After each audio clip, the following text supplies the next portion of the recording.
guys, good morning. So nandito po ako sa mall. May bibilhin akong pang crochet na gagamitin ko para mamaya kasi holiday ko ngayon.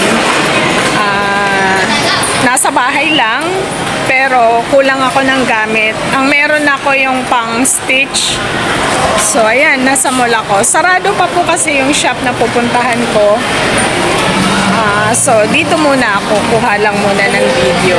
Bali guys, itong mall na to ay dito lang malapit banda sa aking pinagtatrabahuan. Bumaba lang ako ng building, then tumawid ng kalsada, tapos yun, mall na. So, nandito lang po ako. Yung suot ko guys ay yung suot ko din kahapon nung nag-market. Merong ice skating dito. So, dito po ito sa Lohas Park Mall. So, ipapakita ko naman po sa inyo yung itsura ng mall dito. Actually, malaki rin naman siya kasi kung mapapansin, meron lang siyang ice skating. So, hindi pa po siya open dito. Wala pa. Pero meron ng mga flyers na nakikita. So, ipakita ko po doon sa...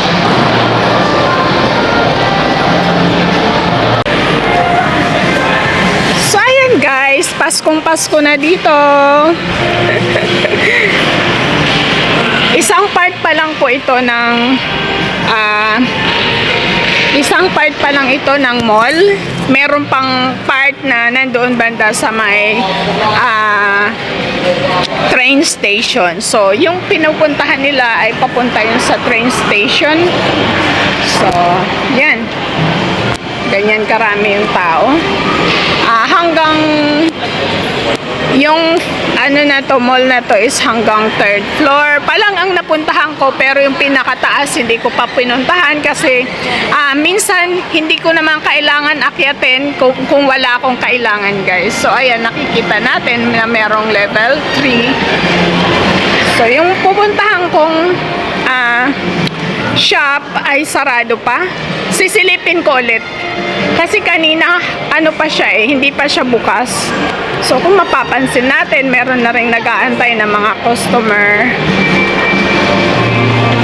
So, ayan siya guys. Half open pa lang. So, sarado pa. Kalahati pa lang ang bukas. Hindi pa siya allowed na makapasok. So, ipakita ko muna yung display dito. Aquarium na parang 3D lang siya. Hindi siya totoong may fish. So, sarado pa yung aking bibilhan. Iikot-ikot ko muna kayo ng mall dito.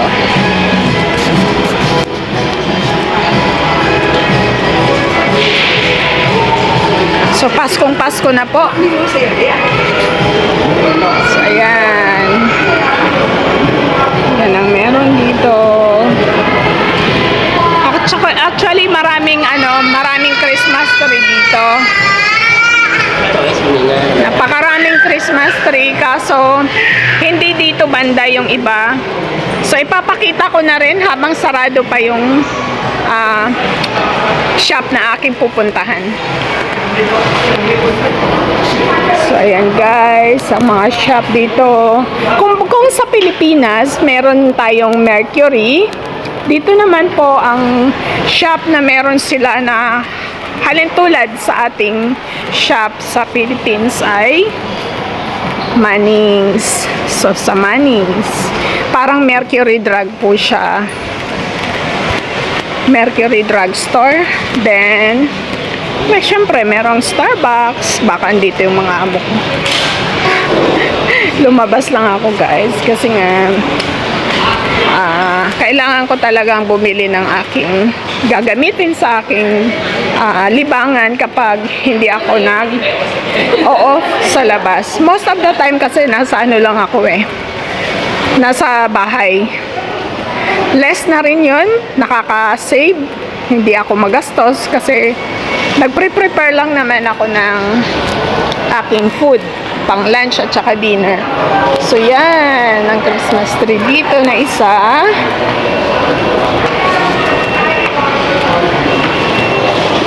So So, meron tayong nakikitang ambassador shop.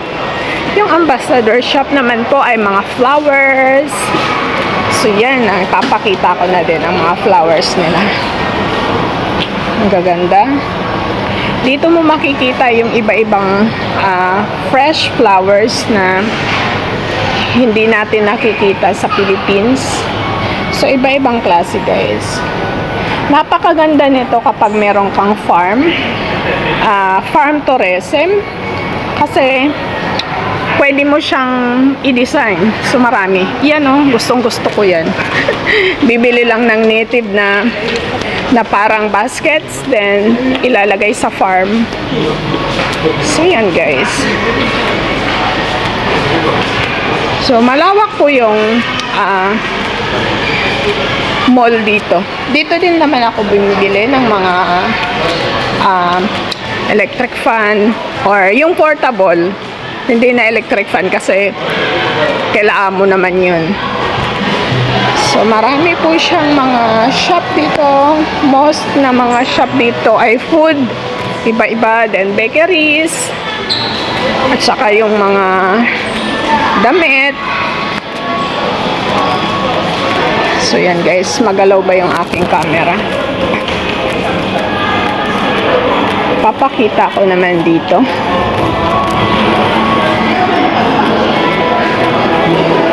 So, yan. Ang ganda. So, yan. Dito lang po ito sa Lohas Park.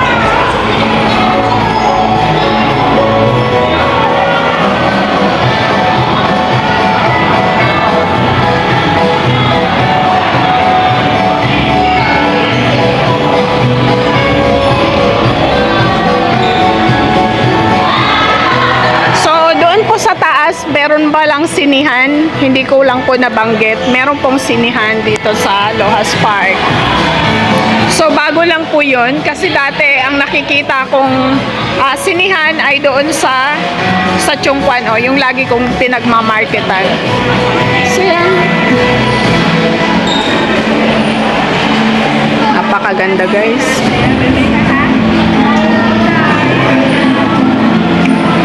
So, maraming tao, syempre. Yung mga nagde-day off, mga Pilipinan. So, yan.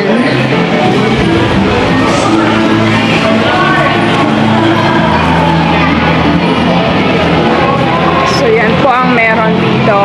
Dahil, syempre, mag-Christmas na.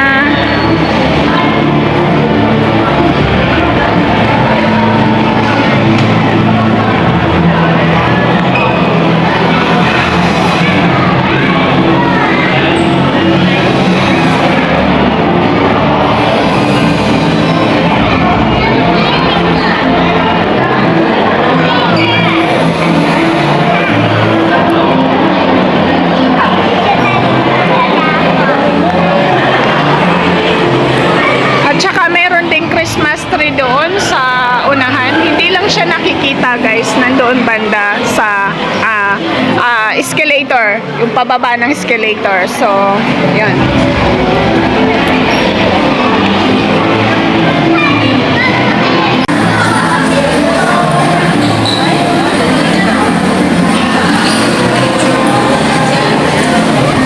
So, syempre, maraming tao.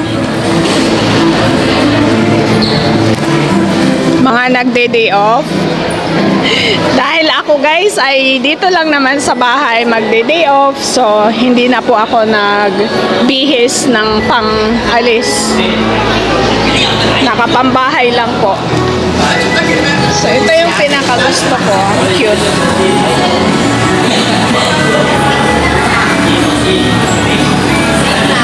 Tsaka to.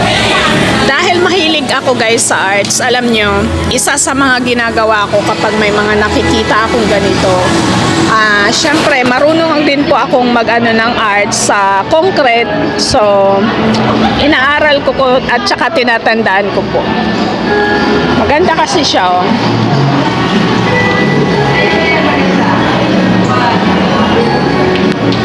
Kung may farm ka guys, maganda to. ilagay sa farm. Yung kahit, kasi ang farm naman pwede kang mag-add ng mga animals or cartoon characters, pwede po tayong mag-add. No muna dito sa Aeon Japan Homes. So ayan, habang ako po'y kumukuha ng mga pictures, natawa ako dahil kinalabit ako ng aking amo. Nandito po ako sa mall at nandito sila sa mall kumain. Ang nakakatawa doon guys, dahil yung ayos ko, as in kung ano lang yung pang-araw-araw na sinusuot ko, nagmumol ako. So, ganon na ganon ang nakita sa akin ng mga amo. So, ako po'y naghahanap ng ganchilyo. Yan ang aking hinahanap. Sana meron akong makitang pang ganchilyo. So, dahil nga magpapasko na, marami nang makikitang mga ganitong items pang Pasko. Pakita ko nga pala saglit. So, yan. Ang hinahanap ko naman ay yung pang crochet. Sana meron akong makita. So, saglit ko lang na ipakita kung anong meron dito. Syempre, nandito yung mga pang baking. Ayan. Then, ayan, magaganda naman ang mga items nilang mga ganito guys. So, yan yung price. Yung walang tag, $12. So, yan. Merong tig $6. Ano yun? Ano kaya itong, parang may 10 selected items na $6. Meron silang ganon. Saan kaya? So, yan. Ang gaganda, diba? So, yan. Ang hahanapin ko naman yung pang crochet. Mukhang mahirap hanapin pero susubukan ko. So, ayan guys, mag-concentrate muna ako sa paghahanap kasi hindi ko alam kung saan banda ko makikita. Ayan. So, ayan guys, ito na yung pang crochet. Ang napili ko ay 7 at saka 8 kasi yun yung nakita ko sa na gusto kong klase ng crochet. So, yun po yung aking binili. Dalawa muna. Kasi yung ganito guys, hindi ko pa masyadong alam gamitin. Pero kompleto po ako from 2 to yung pinakamalaki siyang size hanggang sa pinakamalaki. Bali yun naman ay parang binenta lang ng mura sa akin ng kaibigan ko. So kung titingnan dito yung price guys, ay sobrang nakatipid talaga ako doon. Mga pa yung sa akin aluminum. Talaga siya original. So ayun, ito lang muna yung aking binili. Sa needle, wala pa ako. Meron namang mga needle sa bahay, pero hindi ko lang alam kung kaya niyang matahi yung yarn. So, yun. Ito muna, guys. Marami pa lang yarn dito. $10 ang isang peraso. Ito, hindi ko alam kung magkano ang price kasi walang nakalagay. So, I hope na $12 lang or 10. So, yun yung aking hula. Kasi pag walang mga price is parang $12.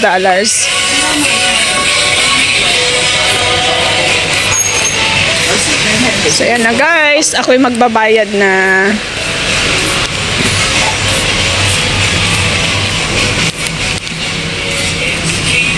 So, yan ang mga meron.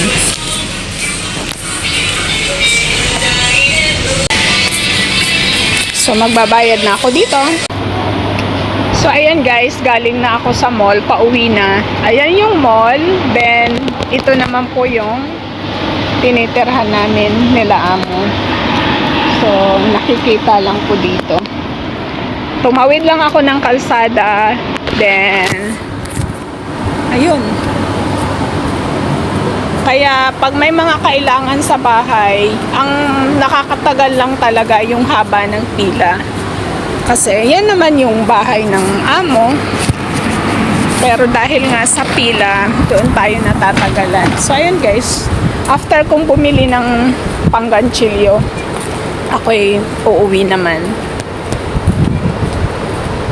So dito ako dumaan sa ganito. Merong shortcut na pwedeng daanan. Kaso dahil priority ko everyday ang mag-exercise guys, pinipili ko yung mas mahabang daan na nakakapag-exercise ako. So ayan na yung tinitirhan, diba? Umikot lang ako kaya napahaba yung aking lakad. So ito naman po yung bridge. Dati na akong ano ko sa aking videos, na i-post ko na rin po yun, na-upload ko na. Dating ano pa lang siya, mga siguro 2 years ago, ginagawa pa lang. Pero ngayon guys, as in, busy na siya dahil nadadaanan na. Dyan lang po kasi yung dagat. So yan. Ako'y paakyat na ng building. Ayan na. Tatawid ako ng kalsada. Hindi ako doon sa tulay dumaan kasi nga para sa akin umiikot pa eh. Dadaan pa ng Tower 3, Tower 2. So, para sa akin masyadong mahaba. Pero magpo-focus naman ako dito sa kalsada sa pagtawid kasi nga maraming sasakyan guys. Tsaka bawal talaga siyang tawiran at daanan. So, ayan. Marami pong salamat sa susunod po ulit na aking videos. Thank you po ng marami. Kung hindi pa po kayo nakapag-subscribe, pag-subscribe na po kayo. Nabubulol na ako. Thank you so much po. Bye-bye. God bless.